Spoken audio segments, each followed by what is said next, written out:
trouxe como despojo de guerra o melhor dos animais, ouro, tudo. E Deus ali tirou as mãos da cabeça de Saul e entregou o seu reino a Davi. Capítulo 16. Então disse o Senhor a Samuel: até quando terás dó de Saul, havendo-o eu rejeitado, para que não reine sobre Israel? Enche o teu vaso de azeite e vem. Enviar-te-ei a Jessé, o belemita, porque dentre os seus filhos me tenho provido de um reino. Porém disse Samuel: como irei eu? Pois ouvindo-o Saul me matará. O que eu acabei de ler no 15:22. Eis que o obedecer é melhor do que o sacrificar. O próprio Samuel disse isso a Saul. Obedecer é melhor que sacrificar. E Deus manda Samuel ir à casa de Jessé para ungir o novo rei. O que ele fala? Como irei eu? Pois ouvindo-o Saul me matará. Então disse o Senhor: toma uma bezerra das vacas em tuas mãos e disse: vim para sacrificar ao Senhor, e convidarás Jessé ao sacrifício. E eu te farei saber o que has de fazer, e ungir-me-ás a quem eu te disser. Fez, pois, Samuel o que dissera o Senhor, e veio a Belém. Então os anciãos da cidade saíram ao encontro tremendo, e disseram: de paz é a tua vinda? E disse ele: é de paz. Vim sacrificar ao Senhor. Santificai-vos e vinde comigo ao sacrifício. E santificou ele a Jessé e os seus filhos, e os convidou ao sacrifício. E sucedeu que, entrando eles, viu a Eliabe e disse: certamente está perante o Senhor o seu ungido. Porém o Senhor disse a Samuel: não atentes para a sua aparência, nem para a sua altura, porque eu tenho rejeitado, porque o Senhor não vê como vê o homem, pois o homem vê o que está diante dos olhos, porém o Senhor olha para o coração. Então chamou Jessé a Abinadab e o fez passar perante Samuel, o qual disse: nem a este tem escolhido o Senhor. Então Jessé fez passar a Samá, porém disse: tampouco a este tem escolhido o Senhor. Assim fez passar Jessé os seus 7 filhos diante de Samuel. Porém Samuel disse a Jessé: o Senhor não tem escolhido a estes. Disse mais Samuel a Jessé: acabaram-se os jovens? E disse: ainda falta o menor, o pequenininho. Disse, pois, Samuel a Jessé: envia e manda-o chamar, porquanto não nos assentaremos em roda da mesa até que ele venha até aqui. Então mandou em busca dele e o trouxe. E era ruivo e formoso de semblante e de boa presença. E disse o Senhor: levanta-te e unge-o, porque este mesmo é. Então Samuel tomou o vaso do azeite e ungiu no meio de seus irmãos. E desde aquele dia em diante, o Espírito do Senhor se apoderou de Davi. Então Samuel se levantou e tomou na mão. Amém? O Senhor tem um plano na vida de cada um de nós. Cada Cada um de nós foi chamado com uma missão da parte do Senhor. Eu vim porque senti no peito que era a hora. Não. A palavra em João diz: não foste vós que escolhestes a mim, mas eu vos escolhi a vós, para levardes e dei frutos. Ninguém está aqui por acaso, mas nós estamos aqui porque o Senhor nos trouxe e trouxe a cada um de nós com um propósito. Porque Deus mandou pegar um pequenininho na casa de Jessé. Era uma criancinha de 12, 13, 15 anos no máximo. Tinha seus irmãos que já eram guerreiros formados, homens de batalha, homens altos, fortes, com as suas espadas. Tanto que aos olhos de Samuel, ele já queria derramar a unção na cabeça do primeiro. E se o Senhor não fala não, porque não fui este que eu escolhi, ele tinha derramado o óleo na cabeça do Abinadab. Mas o Senhor fala: eu não vejo a aparência, eu não vejo como o homem vê, eu vejo o coração. E a Bíblia nos fala que Davi era um homem segundo o coração de Deus. Desde o início, quando ele foi ungido rei, ele veio se assentar no trono 15 anos depois. Mas ninguém dava valor para Davi, a começar de seus pais. Não tem mais ninguém? Tem um pequenininho que está lá no pasto cuidando das ovelhinhas. Manda chamar, porque ninguém se assenta à mesa enquanto ele não chegar. Glória a Deus. A palavra fala que a humildade precede a honra e a soberba precede a queda. Glória a Deus.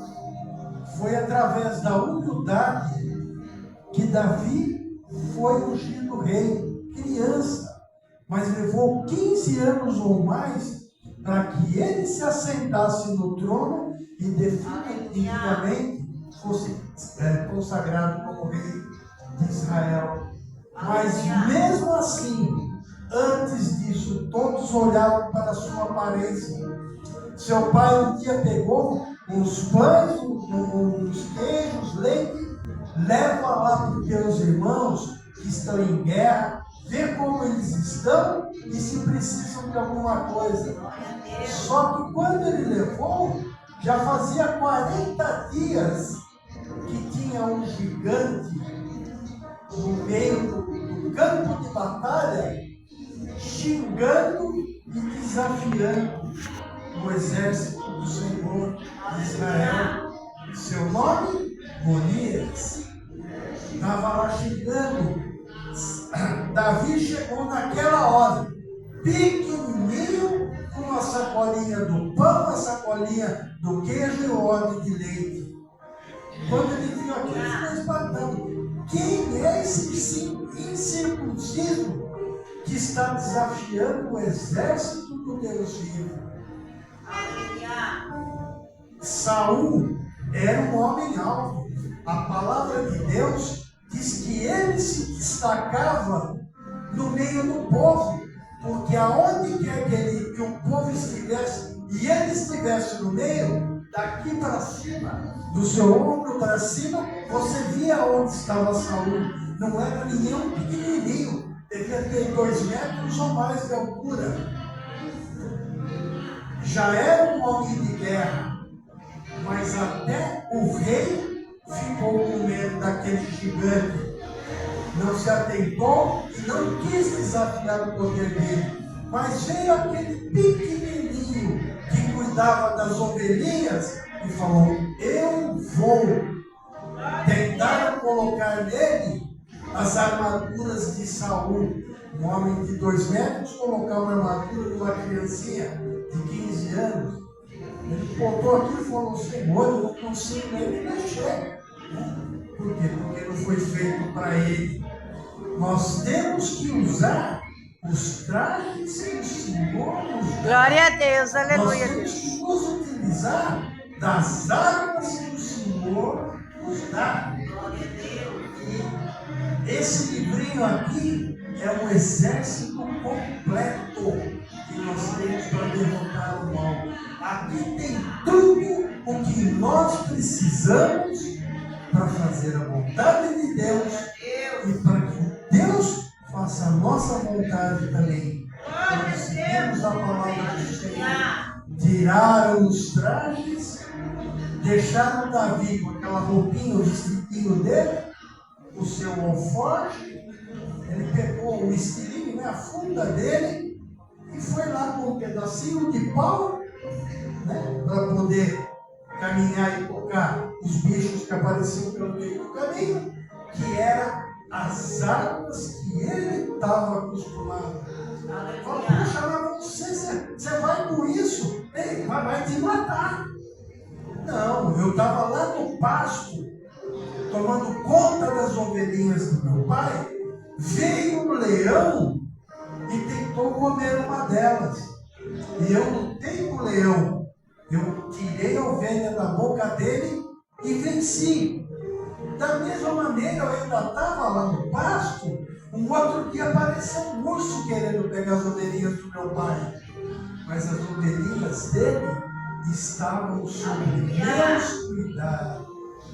As ovelhinhas do Senhor estão sob cuidado dele. Glória a Deus. Falou, não se preocupe que eu vou e vai dar certo. Os valentes de guerra, todos escondidos, Davi desce. O gigante olhou para ele. Ah, mas vocês mandaram uma criança?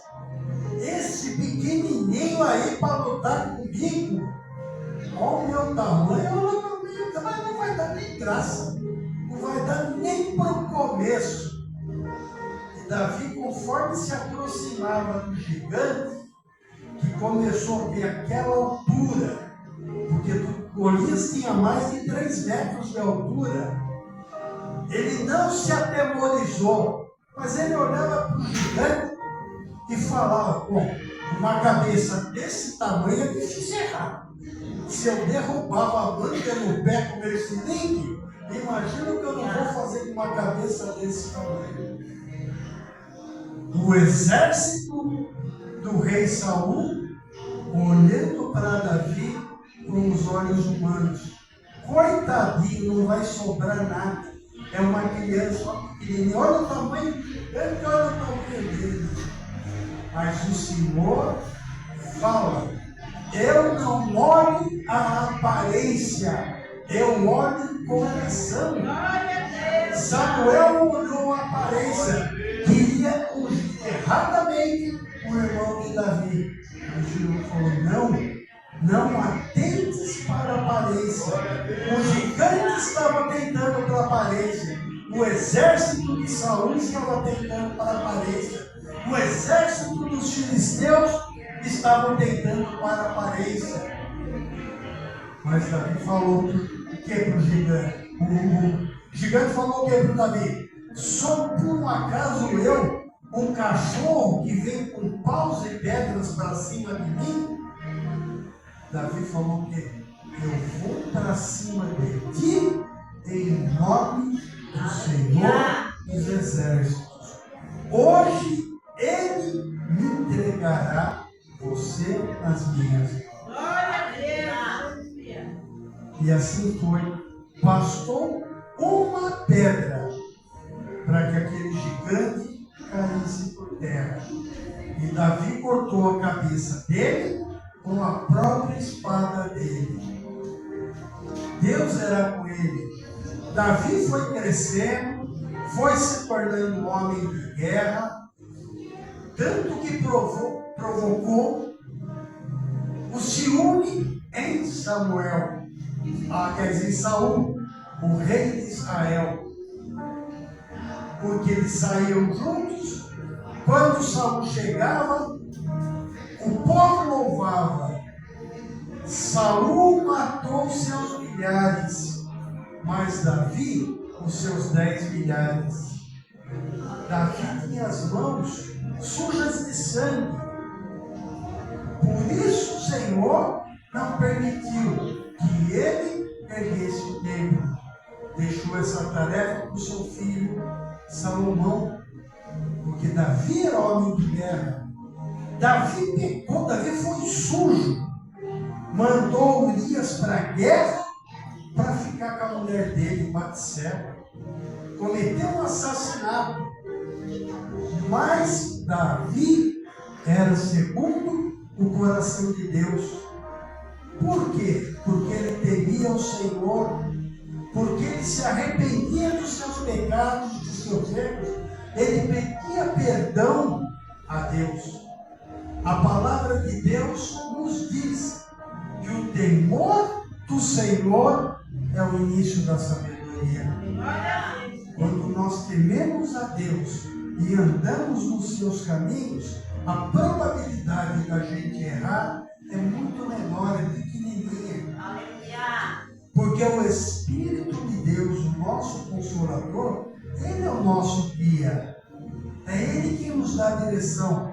Anda por aqui. Se você for por aqui, você vai pecar. Se você for por ali, você vai errar. A gente sabe quando peca. A gente sabe quando erra. Ah, não, Senhor, eu não sabia que eu estava pecando. Sabia. Porque Deus sempre chega primeiro. O Espírito Santo de Deus é o nosso guia e conselheiro.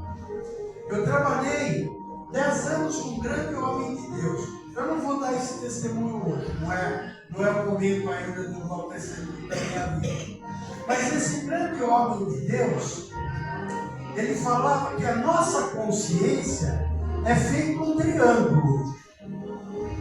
Ele falou, você peca a primeira vez, aquele triângulo vira dentro da tua cabeça, ele quebra uma pontinha, fala, ui, pequei. Aí você fala, vai, você pega a segunda vez, aquele triângulo gira de novo na tua cabeça e quebra mais uma pontinha. Ui, pequei, errei. Aí você vai, você pega novamente. Aquele triângulo vira, quebra mais uma pontinha. Aí ele já começa a rodar na sua cabeça e já não vai doendo tanto, porque o pecado começa a ser uma coisa habitual na nossa vida. Você começa a gostar. Porque se o pecado fosse ruim, quem é que Satanás ia levar para o inferno? Se te dá uma comida amarga, uma comida salgada, horrível, você põe aquilo na boca, você cospe. Porque não te presta, não te serve.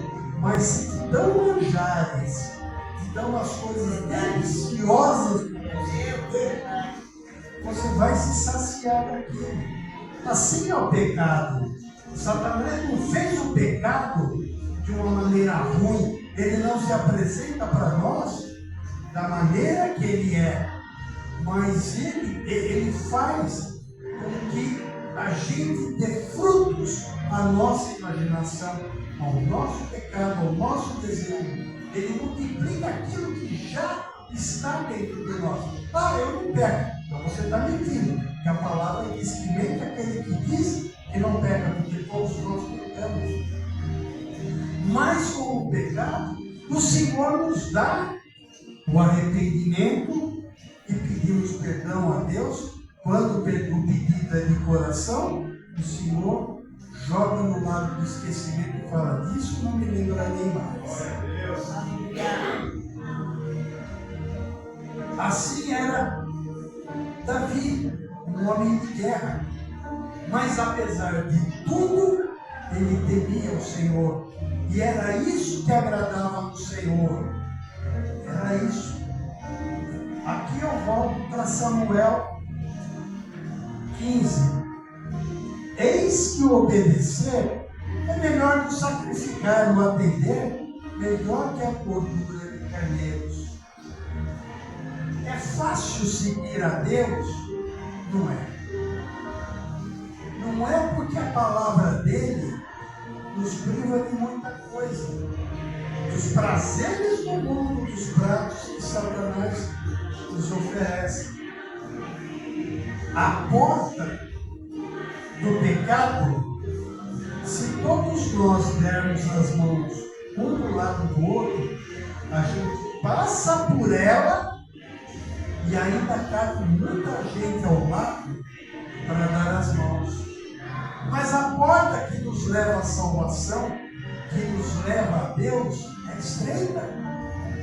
A gente passa por aquele corredorzinho, raspando os ombros na parede, porque é justa. A porta da salvação é justa, mas a gente consegue passar por ela. Na quarta-feira eu preguei que a coroa é dada àquele que chega na linha de chegada. A coroa da salvação é entregue no final. É estreito o caminho, mas dá para passar. E assim foi com a vida de Davi. Davi venceu todos os seus inimigos, apesar de todo o mal que ele fez, de tudo que ele saiu fora da palavra.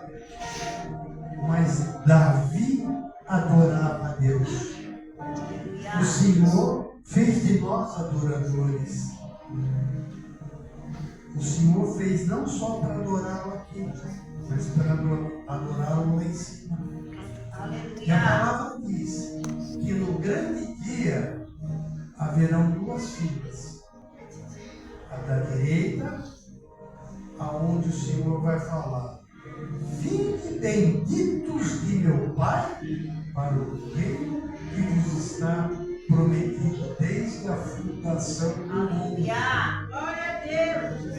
E a fila da esquerda fala: apartai-vos de mim, malditos, que eu nunca te conheci. Senhor, eu estava lá, eu estava em cima do teu altar e estava pregando a tua palavra. Eu estava na rua ganhando almas. Apartai-vos de mim, maldito, porque nunca te conheci. Não basta estar aqui em cima pregando a palavra de Deus. Como é que está o teu coração para você estar aqui em cima adorando a Deus? Glória a Deus. Como é que está teu coração? Como é que está a tua vida para você estar aqui em cima pregando a palavra e adorando ao Senhor? Quando Moisés estava no deserto, que aquela sarça pegou fogo, que ele chegou perto, a primeira coisa que o Senhor falou para ele, qual foi? Tira a sandália dos teus pés, porque a terra que tu pisas é santa. Aleluia. Tira a sandália dos teus pés para pisar aqui em cima, para falar da palavra de Deus. O Senhor diz que vai trocar as nossas vestes no grande dia. Nos dará vestes salva como a neve. Mas hoje, como é que estão as tuas vestes? Naquela passagem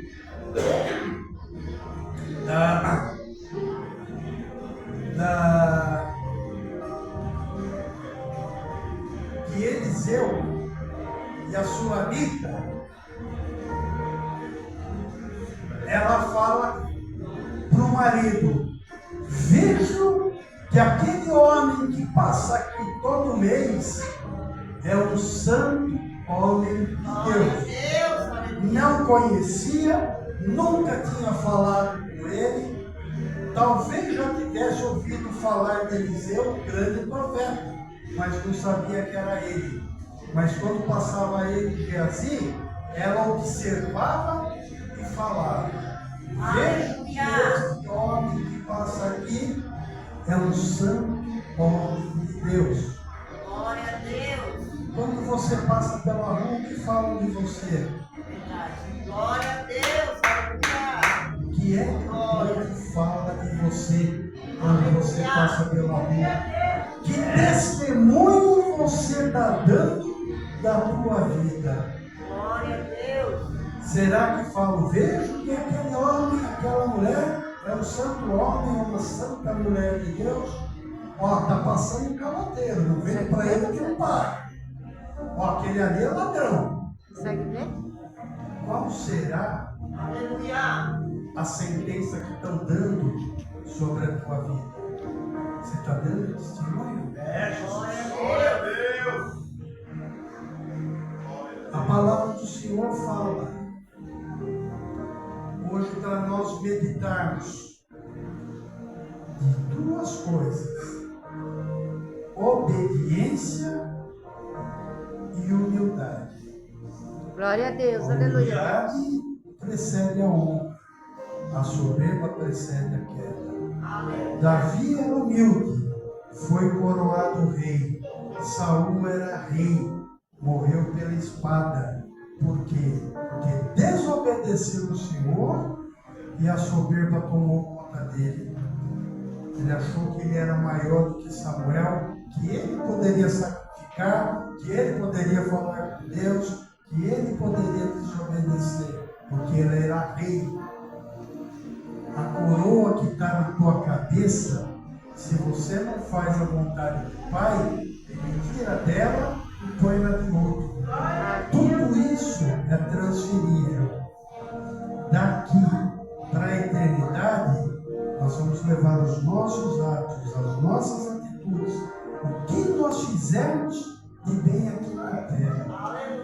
Porque nem a roupa que a gente vai ser enterrado, somos nós que escolhemos. Não vai ser escolha nossa. Daqui nós levamos as nossas atitudes. Daqui nós levamos o nosso testemunho. Daqui nós levamos o nosso comportamento. Então, pensa bem aonde você vai colocar os seus pés. Examine-se, pois, o homem a si mesmo. Não é os outros que têm que nos examinar e nos julgar. Julgue-se o homem a si mesmo. Porque com a mesma medida que julgares, sereis julgados. Na mesma medida que a gente julga o nosso irmão, tem outro irmão que está julgando você. E às vezes até pior. Porque eu costumo dizer o seguinte, eu costumo dar o seguinte exemplo. Tudo que a gente planta, a gente colhe. Só que se a gente colocar um grão de milho na terra, a terra não vai nos devolver um grão de milho. Ela vai nos devolver um pé de milho com não sei quantas espigas e não sei quantos grãos de milho em cada espiga. De um grão de milho sai uma planta carregada de espigas de milho. Então, meu irmão, tome cuidado com o que você está plantando. Porque quem vai colher é você. E a lei da semeadura diz que é sempre um. Temor do Senhor, princípio da sabedoria. Obediência.